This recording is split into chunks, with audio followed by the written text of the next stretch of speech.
everybody, and welcome back to my channel and welcome back to a new weekly vlog. I do have something to admit to you. I have a little secret. It's not Monday, it's Tuesday today.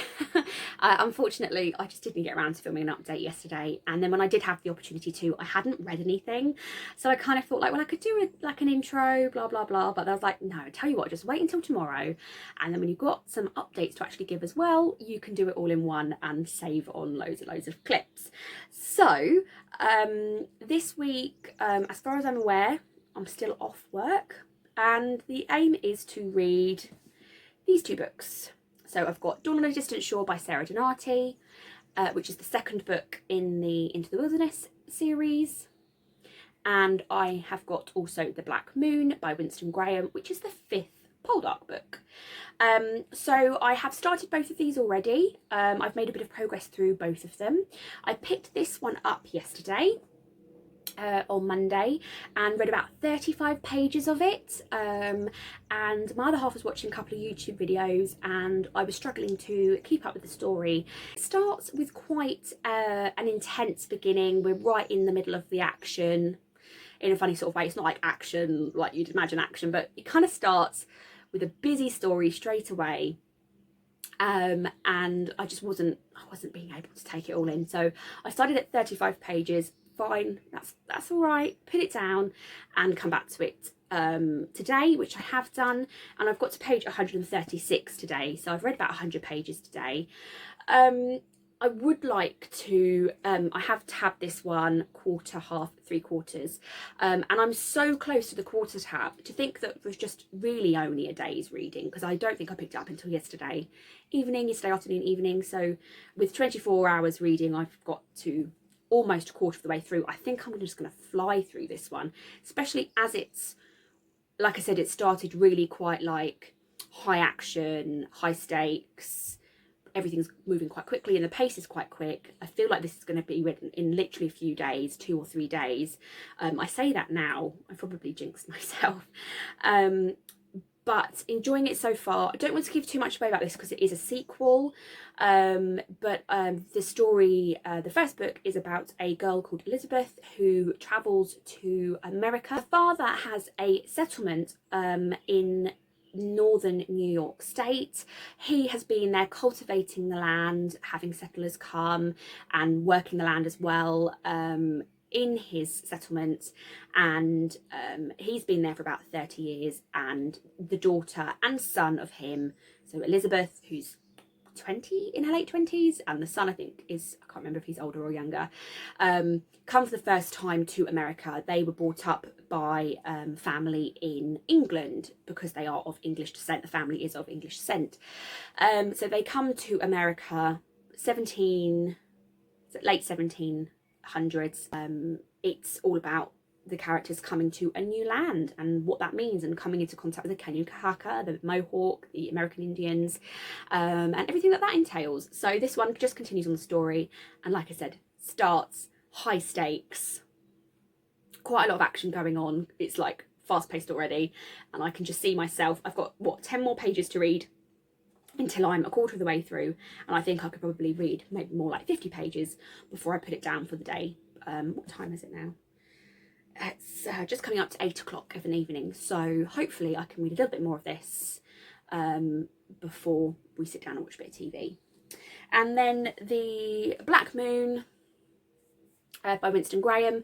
Like I said, my other half was watching a few YouTube videos and I was struggling to concentrate yesterday on Dawn on a Distant Shore, so I've picked this up on audio. I don't listen to a lot of audiobooks with male narrators. I've not got anything against male narrators, but it just isn't something that I do a lot. I don't know if that's because I read predominantly female authors, which I kind of want to broaden that a little bit more, and I don't know if that's a thing. Is it a thing? Because it's a female or a male author, do you get, I don't know, but this doesn't really have like a perspective like just from one person's perspective, so I kind of feel like, I don't know, anyway, it's got a male narrator. cut a long story short. I have downloaded the audiobook, and yesterday I listened to the first 41 pages. Not a lot's happened so far. Again, don't want to discuss it because it is the 5th book in the series. But for anybody that doesn't know, the Poldark series is about a character called Ross Poldark.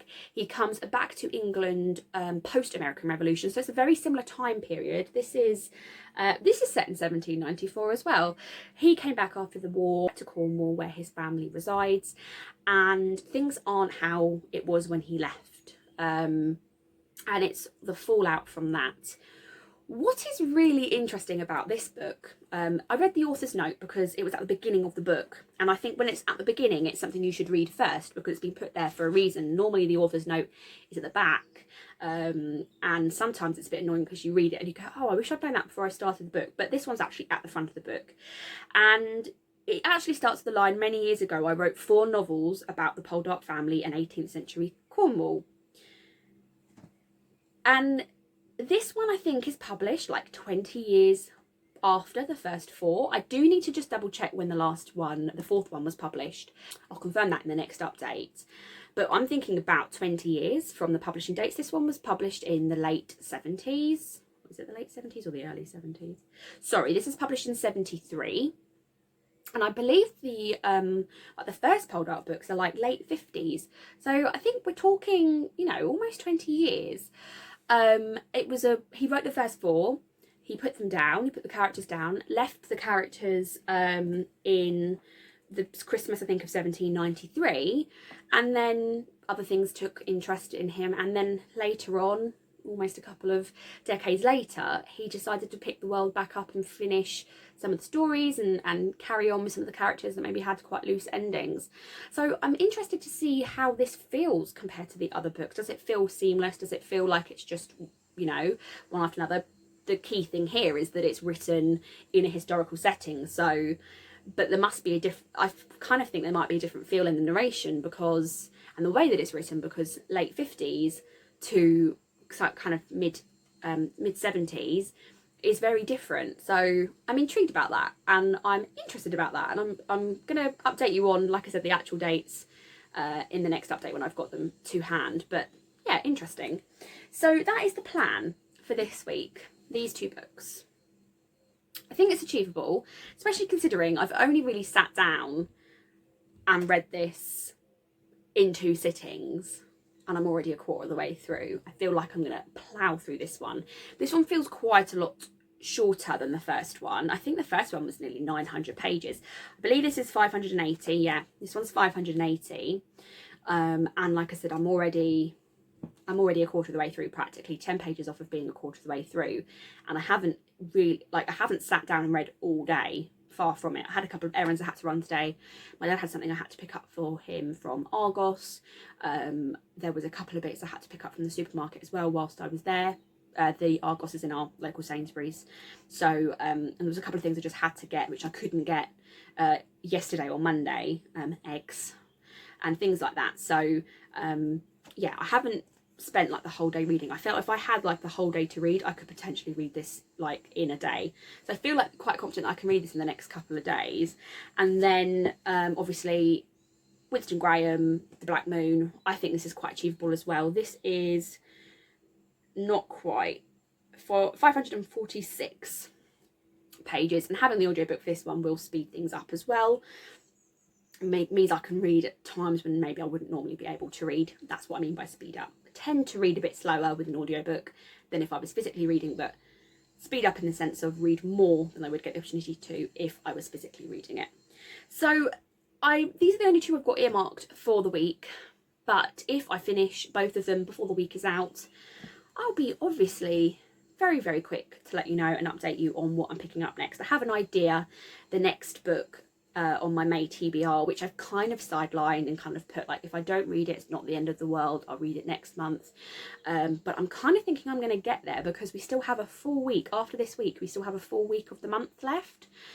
So I kind of feel like it will be really quite achievable to finish these 2 this week and then have the potential. I mean, could I even finish my May TBR? Could I read a Game of Thrones and My Dark Vanessa next week and finish my TBR completely? Potentially. Am I just going to want to go on to the 3rd book in this series next week? potentially. But yeah, I'm feeling really good, really positive with my reading. This month is going really well. I'm really enjoying everything that I'm reading.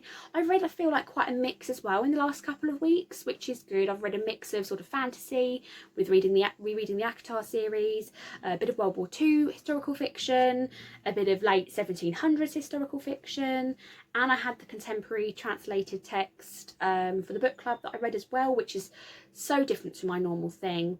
The only other thing I could think of is if I finish both of these this week, is that I might pick up the next book in the Read with Children series, because it's quite small and quite achievable to read.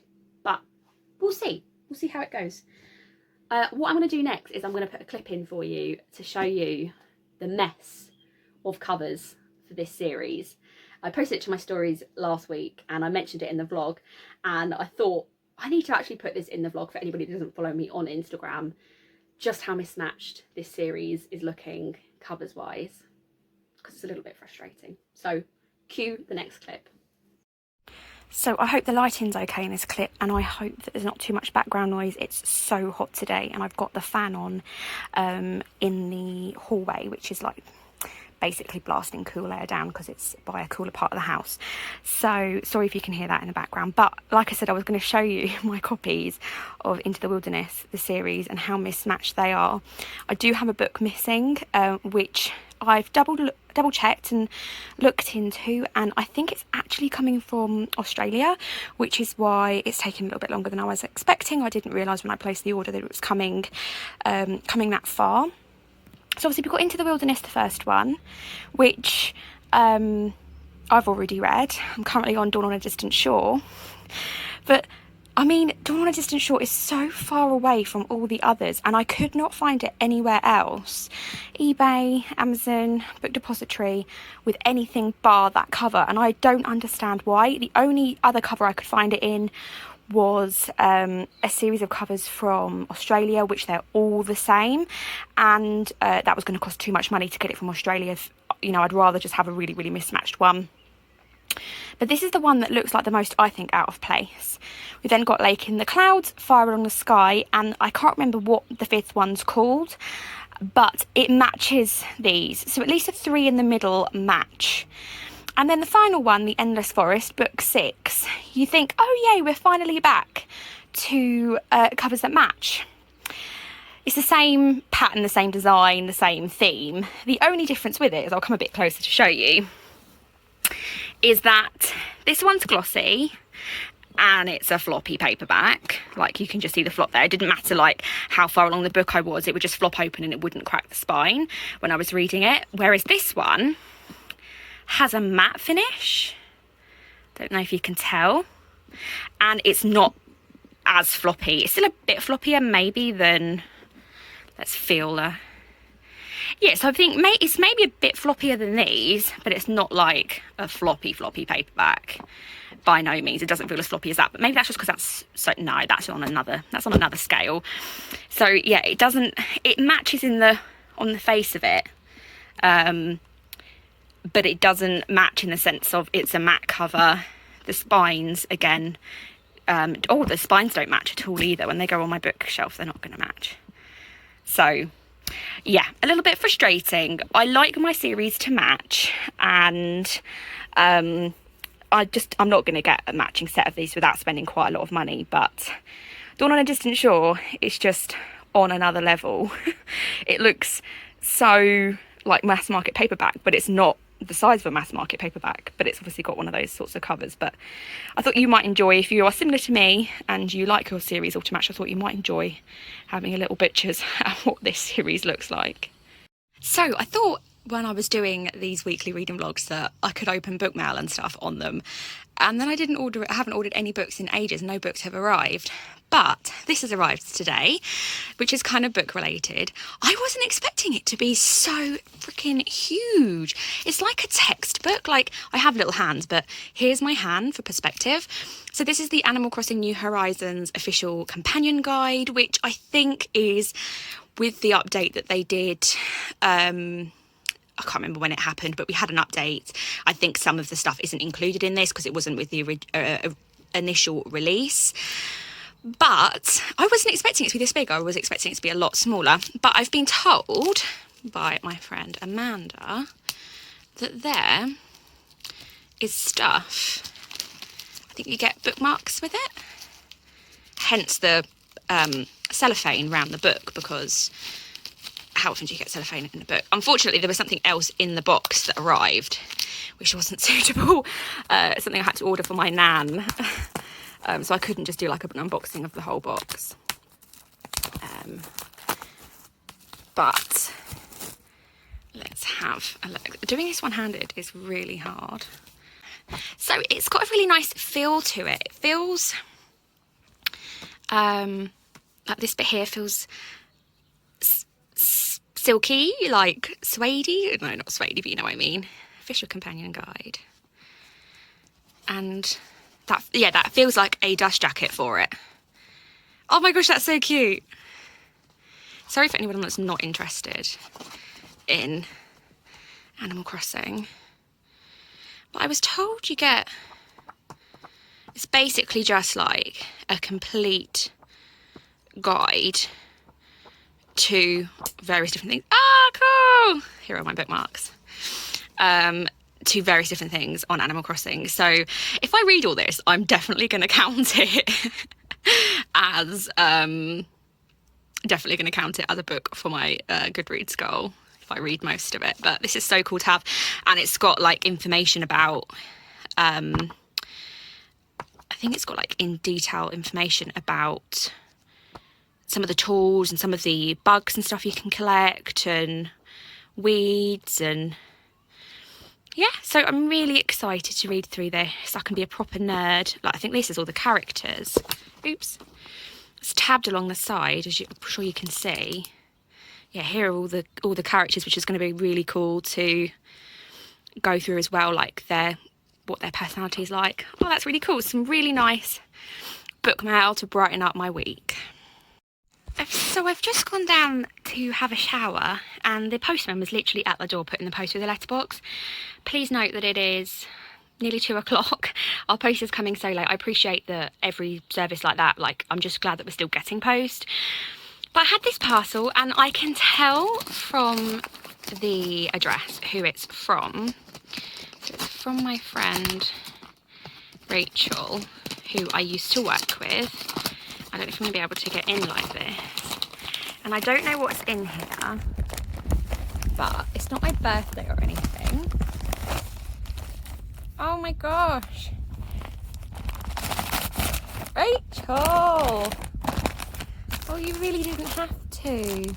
I've got some fruit jellies. She's put a little note in. Oh, some sugar-free fruit mix. Oh, and instant hot chocolate, a Galaxy instant hot chocolate. How kind is that? I'm just checking there's nothing I've missed. How kind is that? And a little note. It says, to Sophie, hope you are all safe and well. Miss you. Thought you might need cheering up after cancelling your trip away to Scotland. So enjoy a couple of little treats. Hope to catch up again soon. Hope to meet up again soon for a catch up. Love, Rachel, Darren, Isla and Eva. Oh, thank you so much, Rachel. So much. So thoughtful. And, you know, we need more people like Rachel in this world, because she is so kind. And, oh, that's just made my day. That has topped the Animal Crossing book. And made my day so thoughtful. Thank you so much, so much, Rachel. So excuse the mess and the reflection in the TV, but we bought a new TV this week, and I thought I'd document it in this reading vlog because it's something different than me just sat in one spot telling you my reading progress.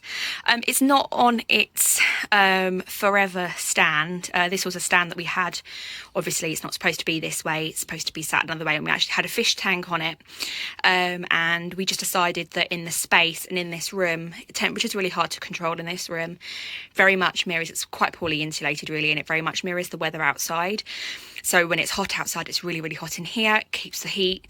When it's cold, it's very cold outside. It'll be very cold in here. So keeping a tropical fish tank in here, even though it was quite a large one, it was still very hard to regulate the temperature in it, and it was just very hard to get the right lighting and everything anyway. So we have flipped this on its side. We've got rid of the fish tank that's downstairs. I need to try and put that on Facebook Marketplace or something to sell it. It's quite a big one. And we decided to get a new TV. We got a 50-inch Samsung 4K Ultra HD.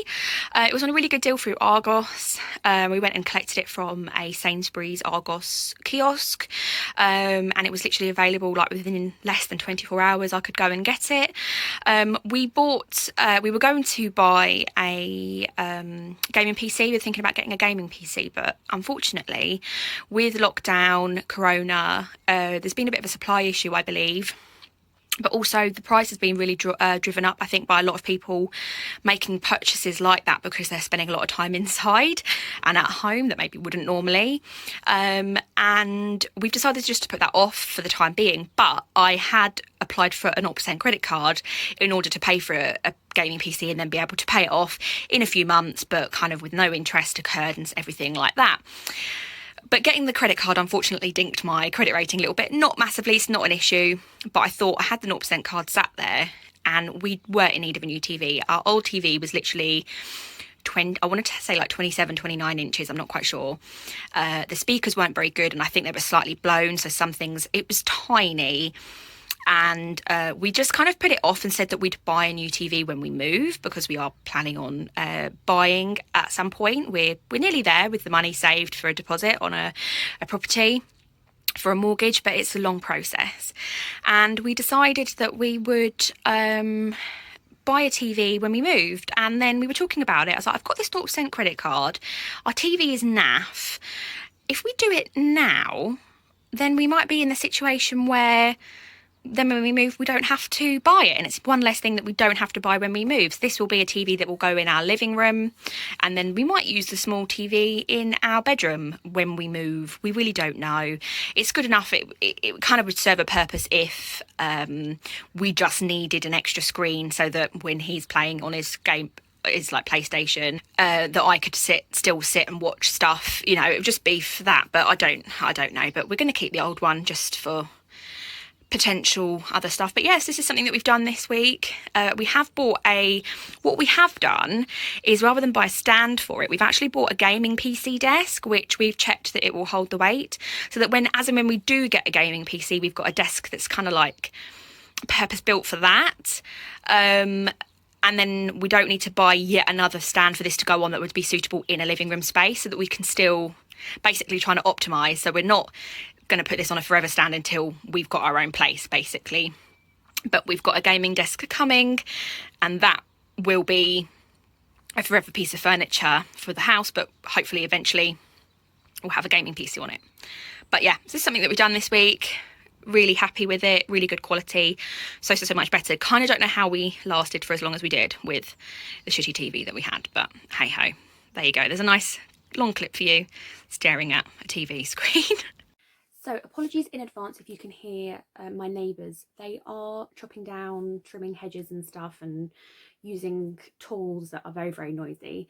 I think they've stopped, but if you can hear anything, apologies for that. I have put off filming this clip for a couple of hours now because they were making so much noise, but I think they have stopped. So if you hear anything, sorry, but can't really control what they're doing. So I know this week hasn't had many updates for the vlog. I know I've done a couple of updates and a couple of clips a little bit different, but hasn't been much with regards to actual physical reading updates. So sorry about that, but I felt like last week was a really busy week. You'd have seen that we got a new TV last week. So one day, like, that took up a couple of hours of our day, and then before you know it, the day's over. And I haven't done an awful lot of reading, to be fair. So I have finished Dawn on a Distant Shore. So I finished this book on Saturday, and I really, really enjoyed it. But Saturday was probably one of the days where I read the most in one go, in one day, since through the whole week. I don't know, I just didn't feel like I did a lot of reading throughout the week. Again, like I said, when you're out and about and I went every Monday, I go and do the food shop, and the week just seemed to just disappear. And like I said, we got new TV as well, and that in itself took a couple of hours, and then it was like having a go and watching stuff on the new TV.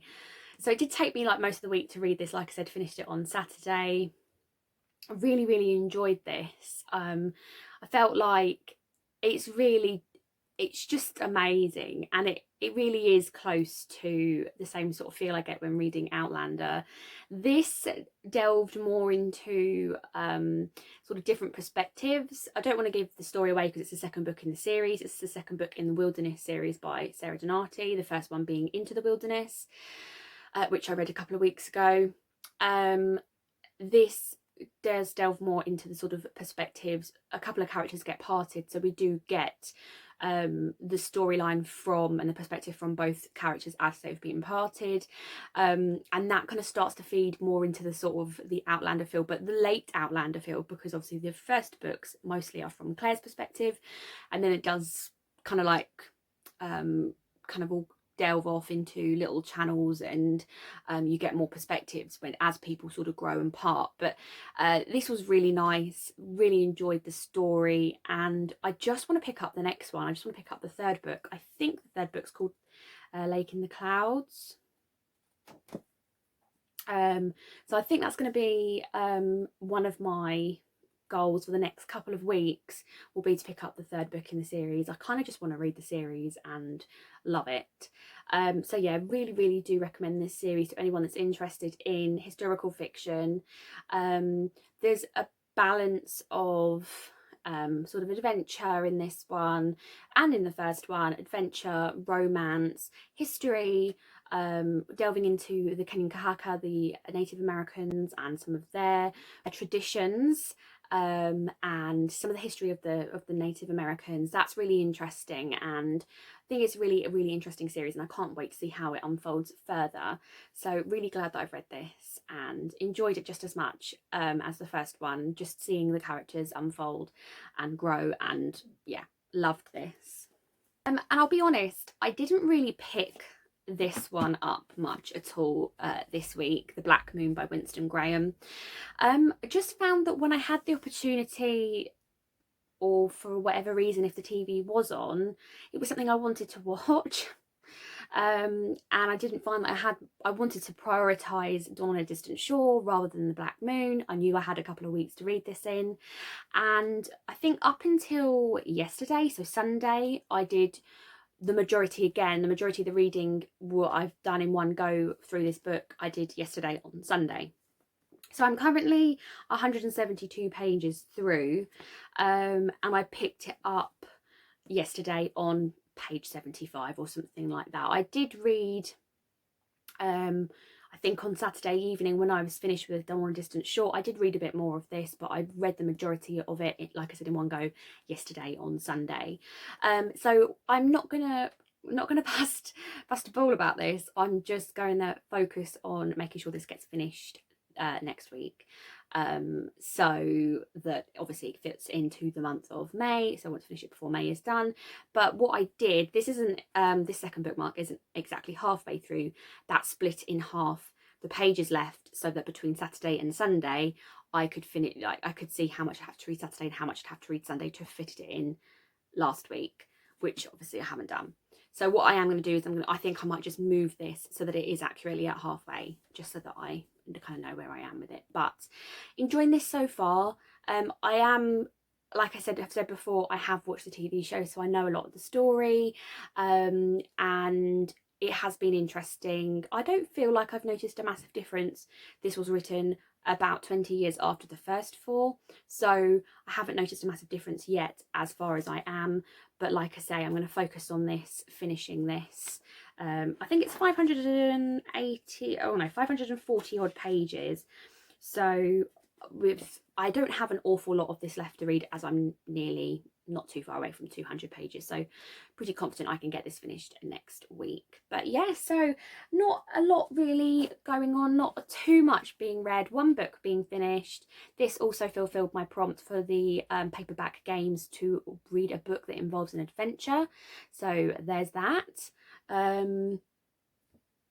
Yeah, enjoyed that, and need to read what the prompt is. Actually, I need to figure out what my prompt is going to be for next week. so that I can try and gauge what I can read to fulfill that prompt. But I'm still happy that I've made progress through this one, and yeah, I feel like felt like it was a good week. A bit more busy in just general life stuff, which just meant that reading took a little bit of a backseat, but that's okay. That's okay by me. So yeah, I hope you all had a good week. I hope you had a good reading week yourselves. I'd love to hear what you're reading down below in the comments, and if you've read any books in the last couple of weeks that have been amazing, or even if it's something that's not been that great, I'd love to hear all about it. If you enjoyed this video, please give it a thumbs up, and if you have any constructive criticism or feedback on this video, I would really appreciate it. I did try and do a couple of different clips this week to try and spice things up a little bit, so I'd love to hear your thoughts on it. And if you're enjoying these videos, I'd love to hear about it, because obviously I do want to continue doing them, but want them to be something enjoyable to watch. So thank you all so much for watching, and I'll see you all in the next one. Bye.